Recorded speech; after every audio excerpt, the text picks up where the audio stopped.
ഹരേ കൃഷ്ണ. ദിഗ്ബലം ക്ഷത്രിയബലം ബ്രഹ്മതേജോബലം ബലം ബലാബലം വിനിശ്ചിത്യ തപ ഏവ പരം ബലം. ക്ഷത്രിയ ശക്തി കൊണ്ടുള്ള ബലം നിസ്സാരമാണ്. ബ്രഹ്മതേജസ്സിൽ നിന്നുണ്ടാകുന്ന ബലമാണ് യഥാർത്ഥ ബലം. രണ്ടിൻ്റെയും ബലാബലങ്ങളെ പറ്റി ചിന്തിക്കുമ്പോൾ തപസ്സു തന്നെയാണ് ഏറ്റവും പ്രബലമായ ബലം. ചന്ദ്രവംശത്തിലെ മഹാനായ രാജാവായ യയാതി, അദ്ദേഹത്തെക്കുറിച്ച് മഹാഭാരതം ആദിപർവം 76-ാം അധ്യായത്തിൽ ഇങ്ങനെ കാണുന്നു. ഒരിക്കൽ ദേവന്മാരും അസുരന്മാരും തമ്മിൽ ഐശ്വര്യ മത്സരം വളർന്നു. വിജയപ്രാപ്തിക്കു വേണ്ടി ദേവന്മാർ ബൃഹസ്പതിയെയും അസുരന്മാർ ശുക്രാചാര്യരെയും ഗുരുവായി സ്വീകരിച്ചു. ദേവന്മാർ അസുരന്മാരെ കൊന്നൊടുക്കി എങ്കിലും ശുക്രാചാര്യർ അവരെ മന്ത്രശക്തി കൊണ്ട് ജീവിപ്പിച്ചു. ദേവാസുരന്മാർ വീണ്ടും യുദ്ധം തുടങ്ങി. മൃതസഞ്ജീവനി വിദ്യ അന്ന് ദേവന്മാർക്ക് അജ്ഞാതമായിരുന്നു. ദേവന്മാർ ദേവകുമാരനും സുന്ദരനുമായ കജനെ മൃതസഞ്ജീവനി വിദ്യ തട്ടിയെടുക്കുന്നതിനു വേണ്ടി ശുക്രാചാര്യരുടെ സമീപത്തേക്ക് അയച്ചു. ശുക്രപുത്രിയായ ദേവയാനിയും കജനും തമ്മിൽ പ്രേമബദ്ധരായി. എങ്കിലും മൃതസഞ്ജീവനി വിദ്യ അഭ്യസിച്ചു കഴിഞ്ഞപ്പോൾ കജൻ ദേവയാനിയെ വേൾക്കാതെ മടങ്ങിപ്പോവുകയാണുണ്ടായത്.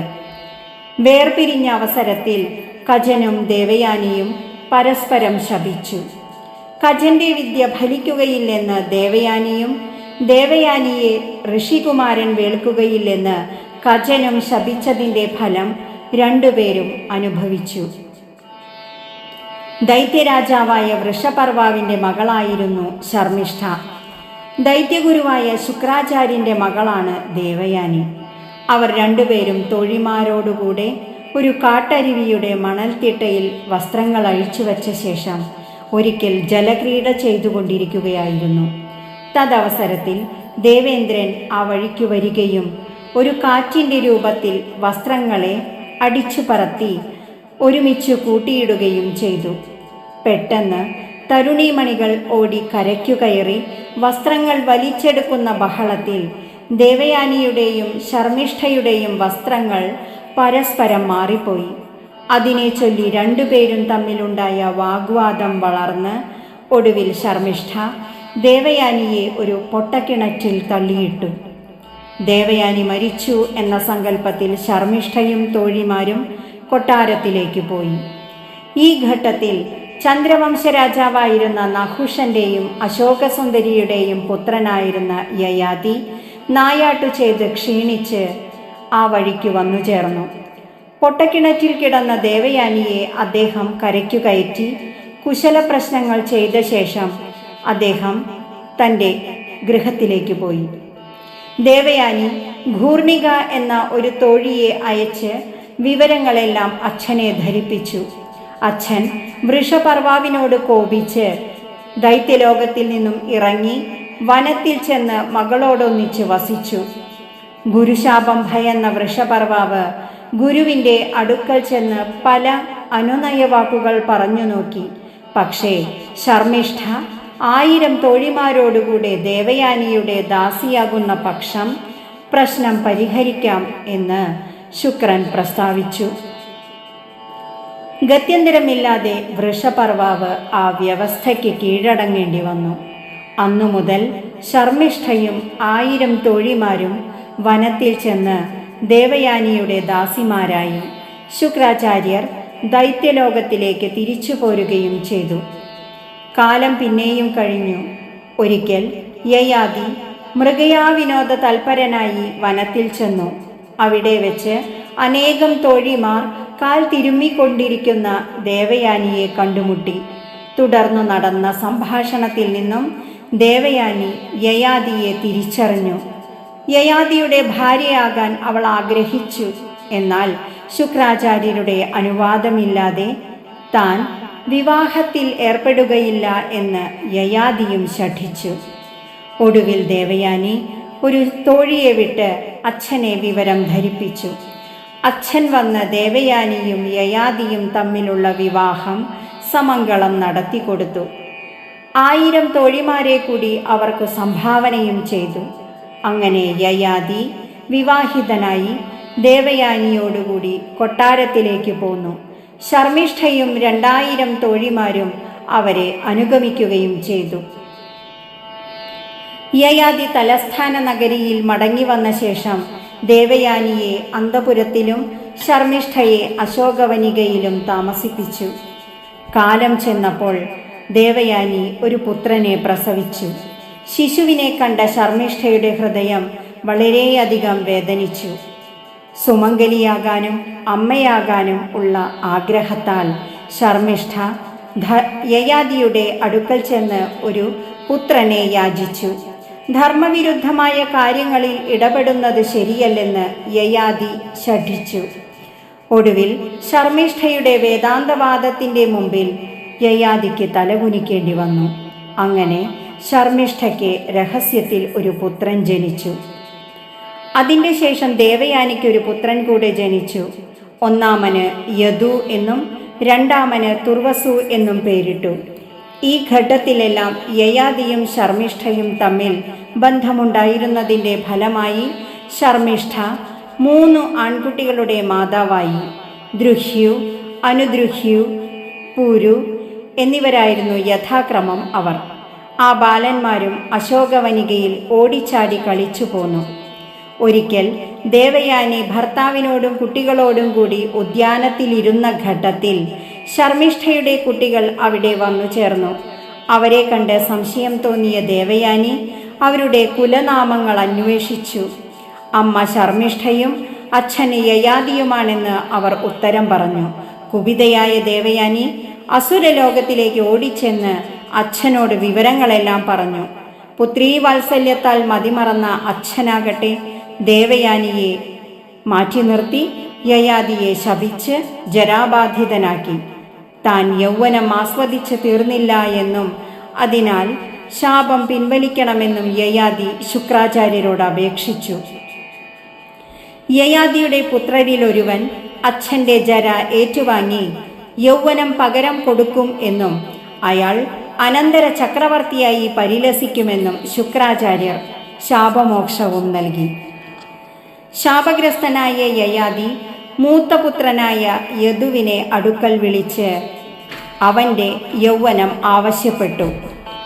പക്ഷേ യദു ജരാബാധിതനായി തീരുവാൻ ആഗ്രഹിച്ചില്ല. അച്ഛൻ തൻ്റെ ജര വാങ്ങി യൗവനം പകരം കൊടുക്കുവാൻ തുർവസുവിനോടും ദ്രുഹ്യുവിനോടും പൂരുവിനോടും യാചിച്ചു. 1000 വർഷം കഴിഞ്ഞാൽ യൗവനം തിരികെ കൊടുക്കാമെന്ന് പറഞ്ഞിട്ടും തുർവസുവും ദ്രുഹ്യുവും അനുദ്രുഹ്യുവും ഈ അപേക്ഷ തിരസ്കരിക്കുകയാണുണ്ടായത്. യയാതി യദുവിൻ്റെ സന്താനങ്ങൾക്ക് രാജ്യാധികാരം കിട്ടുകയില്ലെന്നും തുർവസുവിൻ്റെ വംശം അന്യം നിന്നുപോകുമെന്നും ദ്രുഹ്യു ആഗ്രഹങ്ങൾ സാധിക്കാത്തവനായി ഐശ്വര്യങ്ങൾ നശിച്ച് നദിയിൽ കൂടി പൊങ്ങുതടിയിൽ യാത്ര ചെയ്യുമെന്നും ശപിച്ചു. പൂരുവാണ് അച്ഛൻ്റെ ഇംഗിതം ഏറ്റവും സന്തോഷത്തോടുകൂടി നിറവേറ്റിയത്. അദ്ദേഹം അച്ഛന് തൻ്റെ യൗവനം കൊടുത്ത് ജര ഏറ്റുവാങ്ങി വനത്തിലേക്ക് യാത്രയായി. സന്തുഷ്ടനായ യയാതി 4 ജ്യേഷ്ഠപുത്രന്മാരെയും രാജത്വമോ രാജചിഹ്നമോ കൊടുക്കാതെ ശപിച്ചു പുറത്താക്കി. പൂരുവിൽ നിന്നോ വാർദ്ധക്യത്തിനു പകരം യൗവനം വാങ്ങി സുഖമായി വിഷയസുഖങ്ങൾ അനുഭവിച്ചു കൊണ്ടുവാണു. അക്കാലത്ത് പല സത്കർമ്മങ്ങളും അദ്ദേഹം ചെയ്തു. ദേവന്മാരെയും പിതൃക്കളെയും ബ്രാഹ്മണരെയും എല്ലാം സന്തോഷിപ്പിച്ചുകൊണ്ടും യഥേഷ്ടം കാമഭോഗങ്ങൾ അനുഭവിച്ചുകൊണ്ടും 1000 കൊല്ലം അദ്ദേഹം സത്യധർമ്മങ്ങൾ അനുസരിച്ച് രാജ്യം പരിപാലിച്ചു. കാലം പോയതു തന്നെ അദ്ദേഹം അറിഞ്ഞില്ല. അങ്ങനെ 1000 വർഷങ്ങൾ കഴിഞ്ഞപ്പോൾ യയാതിക്കു വിവേക വൈരാഗ്യങ്ങളുണ്ടായി. സംസാര വിരക്തനായ അദ്ദേഹം പൂരുവിനെ വിളിച്ച് ഇപ്രകാരം പറഞ്ഞു: മകനെ, നിന്റെ യൗവനത്തിൻ്റെ പ്രഭാവത്താൽ ഞാൻ ഇത്രയും കാലം സുഖം അനുഭവിച്ചു. ഇപ്പോൾ എനിക്ക് മനസ്സിലായി കാമാനുഭവത്താൽ കാമത്തെ ശമിപ്പിക്കുവാൻ സാധിക്കുകയില്ല എന്ന്. നെയ്യുകൊണ്ട് അഗ്നിയെ കെടുത്താമെന്ന് വ്യാമോഹിക്കുന്നത് പോലെയാണത്. ലോകത്തിലുള്ള സകല സ്വർണവും സകല സുന്ദരികളും സകല ധനവും കിട്ടിയാലും ഒരുവന്റെ തൃഷ്ണ ശമിക്കുകയില്ല. അതുകൊണ്ട് കാമം ഒരുവന്റെ ശത്രുവാണെന്നും കാമത്തെ നശിപ്പിക്കുകയാണ് വേണ്ടതെന്നും ഇപ്പോഴെനിക്ക് മനസ്സിലായി. അതുകൊണ്ട് ഇനി ഞാൻ തപസ്സിനായി വനത്തിലേക്ക് പോകാൻ ആഗ്രഹിക്കുകയാണ്. നീ എൻ്റെ പ്രിയപ്പെട്ട പുത്രനാണ്. എന്നിൽ നിന്ന് യൗവനം മടക്കി വാങ്ങി ഈ രാജ്യത്തെ യഥാവിധി പരിപാലിച്ച് സുഖമായി വാഴുക. യയാതിയുടെ പുത്രനായ പൂരുവിൻ്റെ വംശമാണ് പ്രസിദ്ധമായ പൗരവ വംശം. യദുവിൻ്റെ വംശപരമ്പര യാദവരുടേതാണ്. തുർവസുവിൻ്റെ പരമ്പര ഭോജന്മാർ എന്നും അനുവിൻ്റെ വംശപരമ്പര മ്ലേച്ഛന്മാർ എന്നും അറിയപ്പെട്ടു. ഭൃഗുതുംഗത്തിൽ വസിച്ച് ഫലമൂലാദികൾ ഭക്ഷിച്ച് മുനിമാരും ഒരുമിച്ച് യയാതി ഒരുപാട് നാൾ അവിടെ കഴിച്ചുകൂട്ടി. ഒടുവിൽ വനത്തിൽ വെച്ചു തന്നെ മരണമടഞ്ഞ് അദ്ദേഹം സ്വർഗം പ്രാപിച്ചു. യയാതി അനേക വർഷം സ്വർഗത്തിൽ വസിച്ചു. ഒരിക്കൽ ദേവസദസ്സിൽ വെച്ച് അയാൾ ദേവന്മാരെയും ഇന്ദ്രാദികളെയും രാജാക്കന്മാരെയും പരിഹസിക്കുകയുണ്ടായി. അഹങ്കാരിയായ ഇവൻ ആരെന്ന് ദേവകൾ പരസ്പരം നോക്കി. എന്നാൽ ഒരു പിടിയും കിട്ടിയില്ല. ഈ മനുഷ്യൻ അഹങ്കാരം വെടിയാതെ എങ്ങനെ സ്വർഗത്തിൽ കടന്നു എന്ന് ദേവന്മാർ പരസ്പരം ചോദിച്ചു തുടങ്ങി. ആ ബഹളത്തിൽ യയാതി നിലവിട്ട് സ്വർഗത്തിൽ നിന്ന് ഭൂമിയിലേക്ക് വീണു. ഭൂമിയിൽ നല്ല മനുഷ്യരുടെ ഇടയിൽ വന്നു വീഴണമേ എന്ന് യയാതി ഇടയ്ക്ക് പ്രാർത്ഥിച്ചു. ഈ ഘട്ടത്തിൽ പ്രദർദനൻ, വസുമനസ്, ശിബി, അഷ്ടകൻ എന്ന 4 രാജാക്കന്മാർ നൈമിഷാരണ്യത്തിൽ ഒരു യാഗം ചെയ്തുകൊണ്ട് നിൽക്കുകയായിരുന്നു. യയാതി തലകീഴായി അവരുടെ ഇടയിലാണ് വന്നു വീണത്. പക്ഷേ അവർ താങ്ങിയെടുത്തതിനാൽ അദ്ദേഹം നിലം പതിച്ചില്ല. യയാതി വിവരം അവരെ ധരിപ്പിച്ചു. അവരുടെ യജ്ഞഫലം സ്വീകരിച്ച് അയാൾ സ്വർഗത്തിൽ പ്രവേശിച്ചു കൊള്ളുവാൻ അവർ അനുവദിച്ചു. താൻ ക്ഷത്രിയനായതിനാൽ യജ്ഞഫലത്തിന് അവകാശിയല്ലെന്ന് യയാതി അവരെ അറിയിച്ചു. ഉടൻ തന്നെ യയാതിയുടെ പുത്രിയായ മാധവി അവിടെ വന്നു ചേർന്നു. മാധവി ആർജിച്ചിട്ടുള്ള പുണ്യത്തിൽ പകുതി അച്ഛൻ എടുത്തുകൊള്ളുവാൻ അവൾ സമ്മതിച്ചു. അങ്ങനെ യയാതി വീണ്ടും സ്വർഗത്തിലേക്ക് യാത്രയായി. ഓം നമോ ഭഗവതേ വാസുദേവായ.